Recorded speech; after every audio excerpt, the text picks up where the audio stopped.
अस्सलाम वालेकुम वरहमतुल्लाहि वबरकातुहू। इस वक्त जो आपको मैंने मंजर दिखाया है कि पीर बुजुर्ग बाबा लाल मुरीद रहमतुल्लाह का दरबार आपको अंदर का मंजर दिखाया है। इसके बाद आपको मैंने मनकबत भी सुनाई है पीर बाबा लाल मुरीद रहमतुल्लाह की। इसके बाद जाते हैं दुकानों की तरफ और वहाँ पर झूले जो लगे हैं उसका मंजर आपको दिखाएंगे। शुक्रिया। लागत 40 रुपये, 200 रुपये।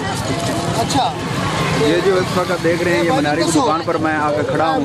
यहाँ पर ये दुकानदार जो है जब मेले के साथ मेला लगाने से पहले कम से कम 4 दिन पहले आ जाते हैं, दुकान लगाते हैं और फिर इसी दुकान से अपनी रोज़ी रोटी कमाते हैं। माशाअल्लाह जी, रोज़ी रोटी इन्हें कमानी चाहिए जी। मेले में उजागर कर रहे हैं, रौनक बना रहे हैं, दोबारा मेले की रौनक बना रहे हैं। इन्हें लोगों को रौनक बनानी चाहिए। ये देखो देख रहे हैं ये बच्चों के खिलौने भी बड़े हैं। ये सारे बच्चों के खिलौने हैं। यहाँ पर आसपास के बच्चे जो है वो बहुत टाइम के साथ है यहाँ पर आ जाते हैं और यहाँ पर आके शॉपिंग करके ले जाते हैं।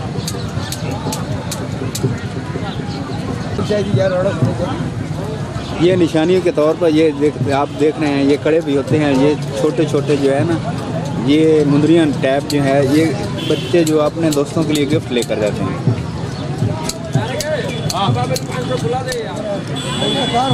भाईजान ये बताएं, ये किस वक्त आप दुकान लगाते हैं? भाईजान हम 2-3 दिन पहले आते हैं, फिर सेटिंग करते हैं, सुकून से फिर ग्राहक को सौदा देते हैं ताकि वो सुकून से आकर सौदा ले सकें।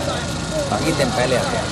3 दिन पहले आ जाते हैं? जी जी, भावलपुर से आते हैं, हर साल आते हैं। अच्छा, भावलपुर के आप रहने वाले? जिला लोधरा के। बड़ा दूर से आए हैं आप यहाँ पर दुकान लगाने के? जहाँ पे रेस लिखा होता है वहाँ से मिलता है, हम आते हैं, हर साल आते हैं। तकरीबन 10 साल हो गए हैं यहाँ पे आते हुए।